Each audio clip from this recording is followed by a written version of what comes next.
Saya melihat sendiri bagaimana tanda-tanda itu ada di tanah sana Bapak Ibu, terutama di Jeddah. Kemarin saja di Jeddah ada rapper dunia konser di Jeddah. Dajjal akan datang kepada kalian, diikuti oleh 70.000 pasukannya dari lembah Isfahan menggunakan jubah Persia. Isfahan itu Iran. Nah, hari ini pasukannya sudah ada dan jumlahnya betul 70.000 orang. Raja Salman itu hampir tertembak Bapak Ibu. Ada peluru yang hampir mengenai kepalanya. Beliau buru-buru ditangkap dan diamankan. Berkali-kali beliau akan dibunuh. Hari ini orang-orang sudah ramai membicarakan Imam Mahdi Bapak Ibu. Ya, Bapak Ibu pernah mendengar hadis Imam Mahdi? Ini saya perlihatkan pada Bapak Ibu. Ada satu sosok yang sedang diramaikan dunia. Beliau ada yang menyebutkan inilah Imam Mahdi. Saya pernah diajak untuk bertemu dengan beliau oleh seseorang yang menjadi pengikutnya. Sekali lagi, saya tidak mengingkari mimpi baik Muhammad Qasim. Itu kemuliaan Allah dari beliau, untuk beliau. Tapi tolong jangan bikin umat Islam berpecah belah. Sekarang orang jadi berpecah belah gara-gara ada yang menerima, ada yang tidak. Ilahi las tulil firdausi follow, subscribe, share dan like it ya, jangan lupa di subscribe ya. Peristiwa apa lain yang menjadi pertanda kiamat telah dekat kepada umat manusia, khusus di tanah Arab, saya perlihatkan pada Bapak Ibu. Rasulullah SAW menyampaikan bahwa terjadinya deislamisasi di tanah Arab. Ini buktinya Bapak Ibu.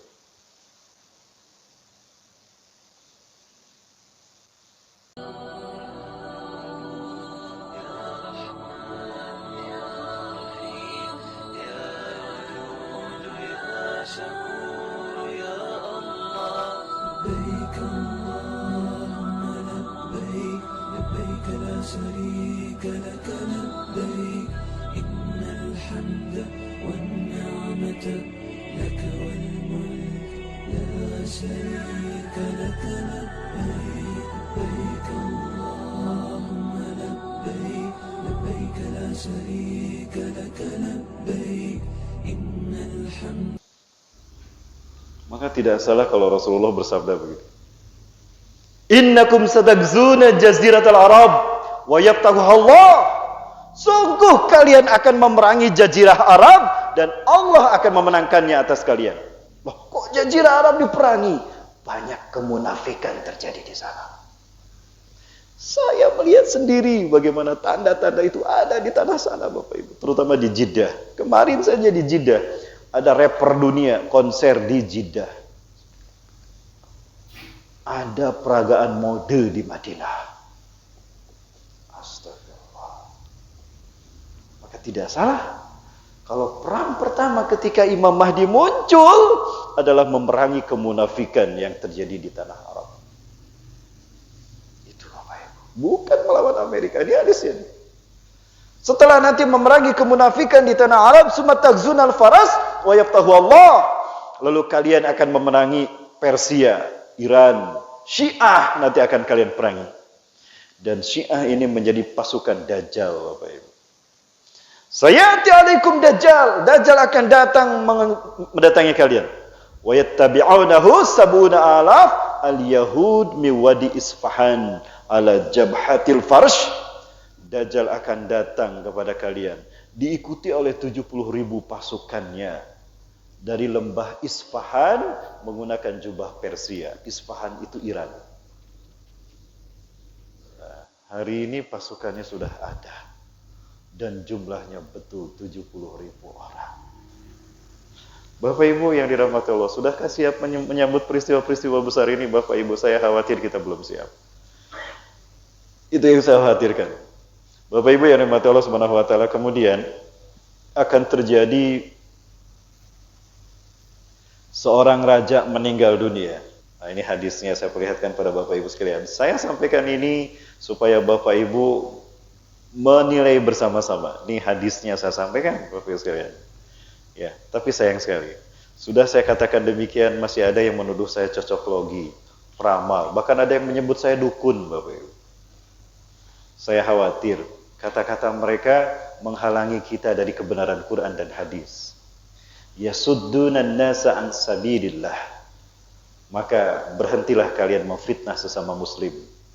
Berhentilah anda memfitnah kami sesama muslim. Kalau masih berlaku begitu, suatu saat kami nanti pertemuan kami dengan kalian di hadapan Allah.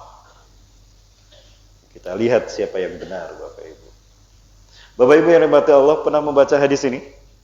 Rasulullah SAW bersabda, "Yaktatilu salasatun 'inda kanzikum." Akan berperang 3 orang laki-laki di sisi perbenaran kalian. Di sisi Ka'bah kalian. Nanti Ka'bah akan berdarah-darah. Sekeliling Ka'bah akan berdarah-darah. Kenapa? 3 laki-laki berperang berebut kekuasaan setelah matinya seorang raja. Siapa penguasa Ka'bah hari ini? Allah sebetulnya kan, Saudi Arabia memegang wilayah di mana Ka'bah berada. Nah, Raja Saudi akan meninggal dunia. Lalu 3 putra mahkotanya berebut kekuasaan. Nih kata Rasulullah, "Kulluhum ibnu khalifatin." 3-3-nya anak raja. Rasulullah sungkun dengan menyebutkan khalifah. Ini istidraj. Mereka pusat Islam datang, tapi mereka seperti itu.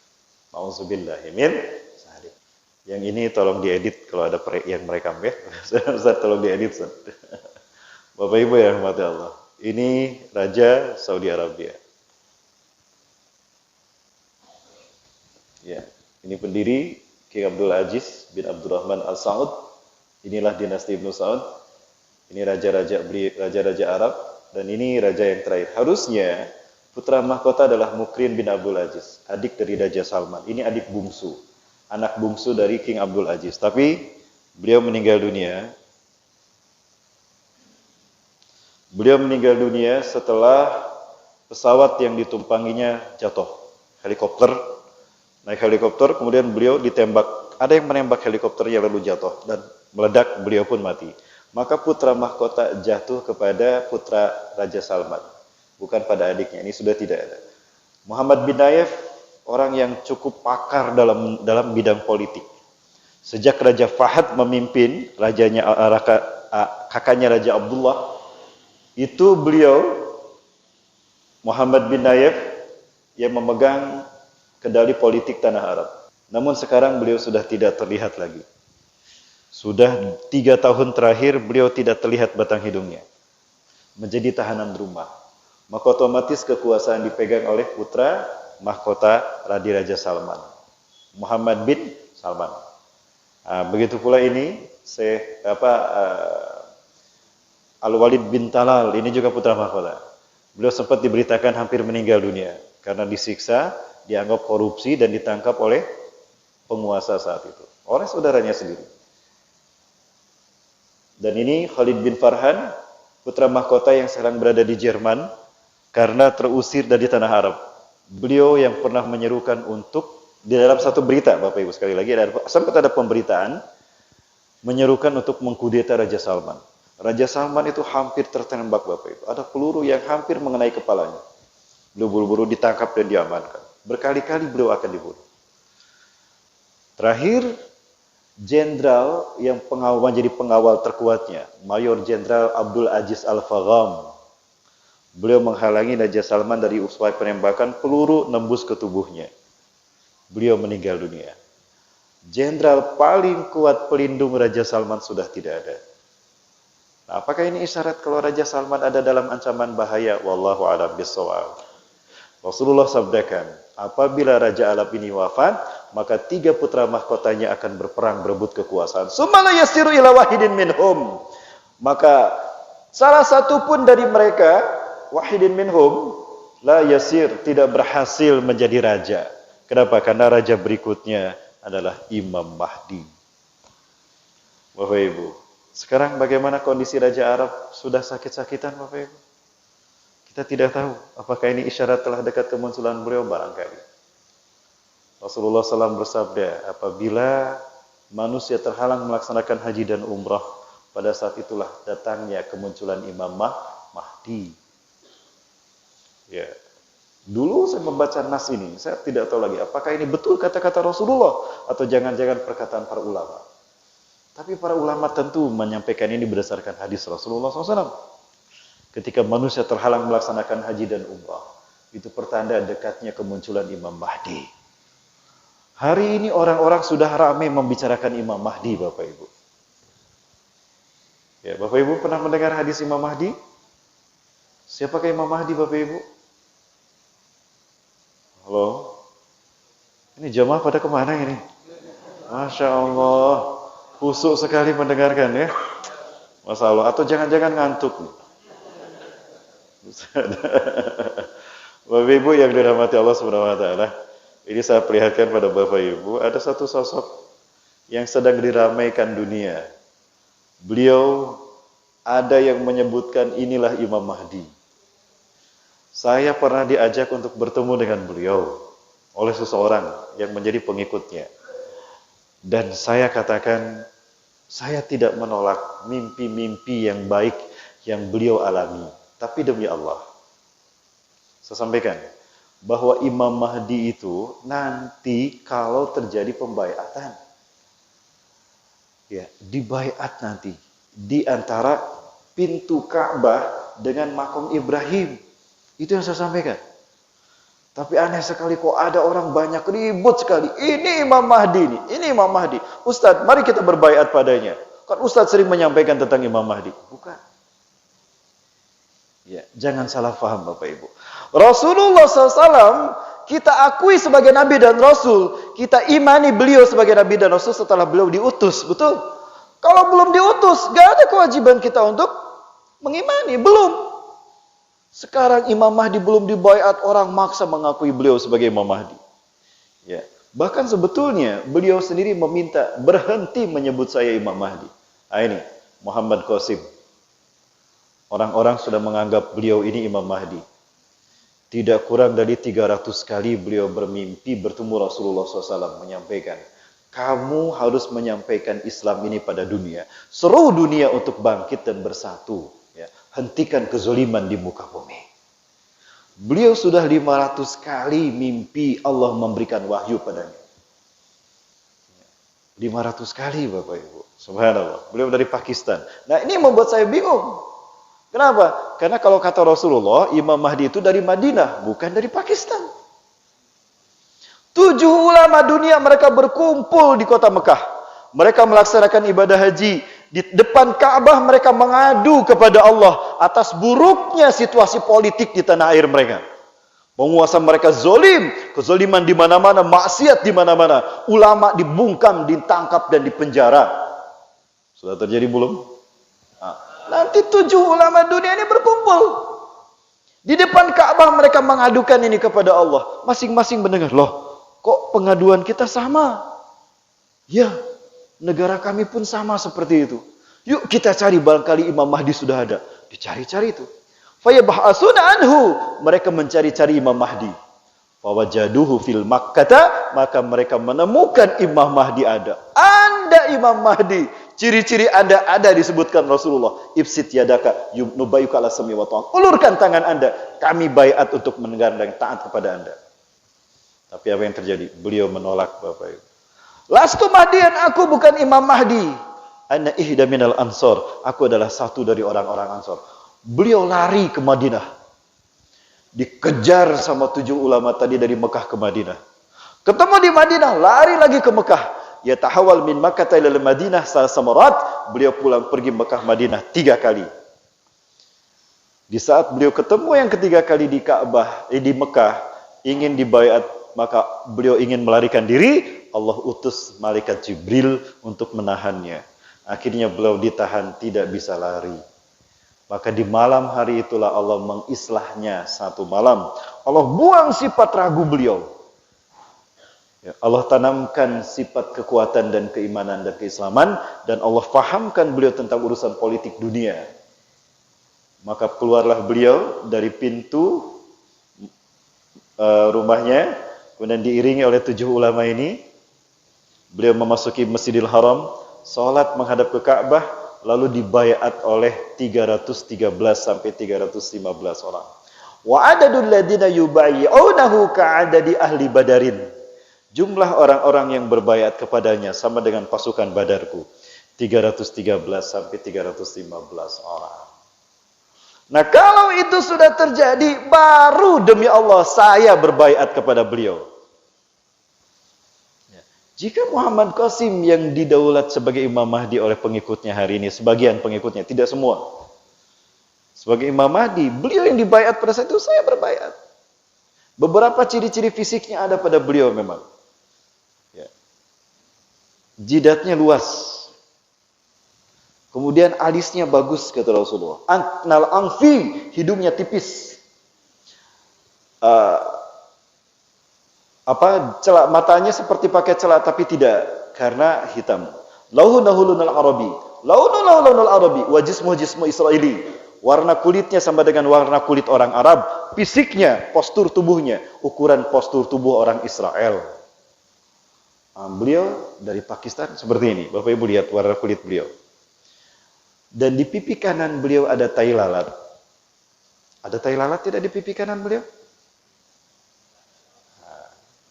Katanya ada, tapi warnanya bukan hitam. Fotonya belum saya masukkan. Ada salah satu jamaah yang mengirimkan ke saya, Ustadz ini foto dari dekat beliau. Sekarang sudah beruban beliau, wajahnya, jidatnya agak luas dan ada tai lalat di sini. Tapi warnanya coklat bukan hitam. Kemudian perutnya agak sedikit besar. Alhamdulillah, perut saya sudah besar. Sudah mirip perutnya ya. Ya. Kedua pahanya agak kecil. Di paha kanannya ada tai lalat dan di pundaknya ada tanda kenabian. Tapi beliau bukan nabi, beliau mujadid, Bapak Ibu. Nah, Bapak Ibu yang dirahmati Allah Subhanahu wa taala, tapi sudah banyak orang mendaulatnya sebagai Imam Mahdi, Bapak Ibu. Baik Bapak Ibu yang dirahmati Allah, masih ada waktu? Masih? Masya Allah, semangat nih Bapak Ibu sekalian.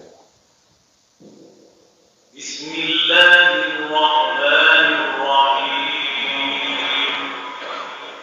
In the name of Allah, the most gracious, the most merciful. शुरू अल्लाह का नाम लेकर जो बड़ा मेहरबान निहायत रहने वाला है. Rahmat, leading to these dreams to myself.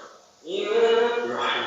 Assalamu alaikum wa rahmatullahi wa barakatuh. I bear witness that there is no God but Allah, and Muhammad sallallahu alaihi wasallam is the last and final messenger of Allah.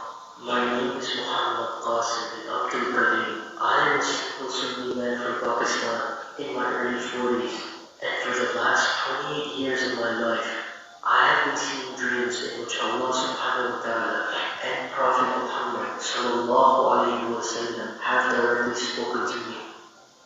Over the course of 28 years, Allah subhanahu wa ta'ala has come to my dreams at least 500 times, and Prophet Muhammad sallallahu alaihi wasallam has come to my dreams at least 300 times.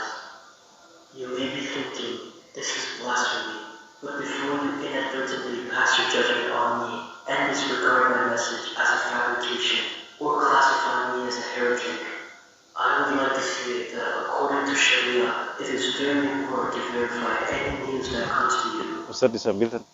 Bapak Ibu, kalau saya lanjutkan panjang sekali. Pengikutnya sudah banyak di seluruh dunia hari ini, termasuk di Indonesia. Di Indonesia, para pengikutnya membuat sebuah gerakan namanya Gaza, gerakan akhir zaman. Beberapa kali mengirim WA pada saya dan meminta saya ikut hadir, bahkan bertemu dengan beliau. Saya sampaikan salam saya pada beliau, Syekh Muhammad Qasim, dan semoga Allah merahmati dan melindungi beliau. Saya katakan, saya sedikit pun tidak mengingkari mimpi baik yang Anda berikan, yang Anda alami. Saya yakin itu adalah karunia Allah untuk kemuliaan beliau. Rasulullah SAW pernah mengatakan, tidak tersisa dari kenabian setelah aku meninggal, melainkan mimpinya orang-orang beriman. Ra'yul mu'minina, ru'yatul mu'minina fi manami haqqan. Mimpinya orang-orang beriman itu adalah benar. Jika ada seseorang di antara kalian mimpi tentang aku, mimpi bertemu dengan aku, itulah aku yang sesungguhnya. Fa inna syaitana la yatamassada bi. Sesungguhnya setan tidak bisa menyerupai aku. Maka jika kita bermimpi bertemu Rasulullah, itu pasti yakini itu Rasulullah yang sesungguhnya. Ada yang pernah mimpi bertemu Rasulullah di sini? Berkali-kali saya berdoa, ya Allah, saya rindu pada Rasulullah, tolong saya ingin mimpi bertemu Rasulullah. Alhamdulillah Bapak Ibu, malam itu saya mimpi ketemu Jokowi. Kok Jokowi ketemu? Ya ampun. Kok aneh? Saya salah amalan apa ini? Kenapa? Oh, tadi malam saya bahas kajian tentang Jokowi. Wah, aneh. Malam berikutnya saya mimpi berdoa lagi, ya Allah, saya ingin mimpi bertemu Rasul. Kalau ketemu Megawati ketemu ya. Ada apa ini? Mungkin amalan saya kurang sempurna, Bapak Ibu. Bapak Ibu yang dirahmati Allah. Beliau mimpi 500 kali Allah berfirman kepadanya. Tapi sekali lagi, tidak ada lagi Nabi setelah Rasulullah SAW. Ini hadis yang saya kumpulkan dari hadis-hadis tentang Imam Mahdi. Di dalam hadis Abu Daud, Rasulullah bersabda seperti ini. Laulam yabqa minad dunya ila yauman. Andai saja tidak tersisa dari dunia ini kecuali satu hari. Ini hari terakhir dari kehidupan dunia. Besok kiamat. La tawwalallahu dzalikal yaum. Sungguh Allah akan memanjangkan hari itu. Andaikan besok kiamat ini hari terakhir, Allah akan memanjangkan hari ini. Hatta yub'asa fihi rajulun min ahli baiti, sehingga Allah mengutus seorang laki-laki dari keturunanku. Tuh, keturunan Rasulullah. Ustaz, Muhammad Qasim keturunan Rasulullah. Alhamdulillah. Saya pertegas, dari Al-Hasan, bukan dari Al-Husain sebagaimana klaim orang-orang Syiah. Tidak, dari Al-Hasan. Di dalam kitab Hasan Husain Al-Qissatu lam tuzkar. Ya. Saya lupa lagi judul kitab ini. Hasan Husain Untold Stories. Rasulullah berjalan bersama Ali bin Abi Thalib. Hasan dan Husain datang menyambut mereka. Kakek, ayah. Al-Hasan ke Rasulullah, Al-Husain kepada Ali bin Abi Thalib. Rasulullah menggendong Al-Hasan dan mengelus-ngelus punggungnya dan bersabda kepada Ali bin Abi Thalib, "Ya Ali, ilan inna min zahri ibniki hadha, sayuladu rajulun minna alladhi ismuhu ka ismi wa ismu abi. Yamlur ardu adlan wa qistun kama muliyat zulman wa zawran." Hei Ali, dari punggung anakmu ini siapa? Al-Hasan, bukan Al-Husain. Dari anakmu ini Al-Hasan, Rasulullah mengelus-elus punggungnya, akan lahir seorang laki-laki namanya sama dengan namaku, ismu ismi wa ismu abi, nama ayahnya sama dengan nama ayahku. Saya tanya Bapak Ibu, siapa nama Rasulullah SAW? Jawabannya Muhammad. Orang pada berpikir begitu. Kemungkinan besar namanya Muhammad. Karena Rasulullah memang banyak namanya. Ada Ahmad, ada Yasin, ada Toha, ada Mustafa. Tapi saya yakin Muhammad nama beliau. Karena yang kita kenal langsung Muhammad. Dan nama ayahnya sama dengan nama ayahku. Faktanya nama ayah Rasulullah siapa? Abdullah. Muhammad Qasim, nama ayahnya Abdul Karim.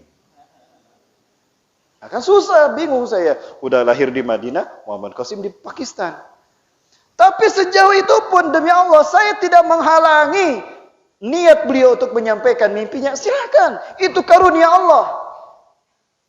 Karunia Allah. Bahkan Rasulullah memerintahkan, jika kalian mimpi baik itu dari Allah, sebarkan. Jika kalian mimpi buruk, jangan la tuhadis ala ahadin. Fa innahu minasyaitan. Jangan kau ceritakan mimpi burukmu pada orang lain, karena itu datang dari syaitan. Sekali lagi, saya tidak mengingkari mimpi baik Muhammad Qasim. Itu kemuliaan Allah dari beliau, untuk beliau. Tapi tolong jangan bikin umat Islam berpecah belah. Sekarang orang jadi berpecah belah gara-gara ada yang menerima, ada yang tidak. Belum apa-apa sudah berpecah belah Bapak Ibu. Baik Bapak Ibu yang mata Allah, panjang sekali ceramah saya ini. Kalau saya lanjut sampai zuhur ini, baru selesai. Kita belum membahas tentang pertemuan Dajjal. Insya Allah nanti malam atau kapan pertemuan berikutnya?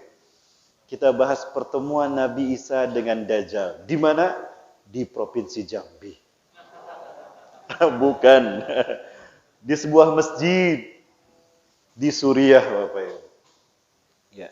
Bapak Ibu, di mana pertemuannya? Di masjid ini insya Allah.